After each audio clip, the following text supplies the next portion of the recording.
Hello everyone, how are you doing? This is MD Tech here with another quick tutorial. In today's tutorial, I'm going to show you guys how to add non-Steam games to Steam. So this should hopefully be a pretty straightforward process, guys, and without further ado, let's go ahead and jump right into it.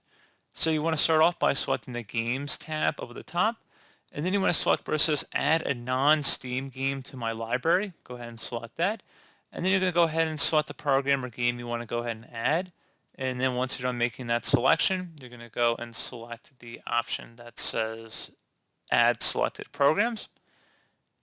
And then once that's done, if you go back over to the games library, you should see it listed in here. So pretty straightforward process, guys. Do hope I was able to help you out, and I do look forward to catching you all in the next tutorial.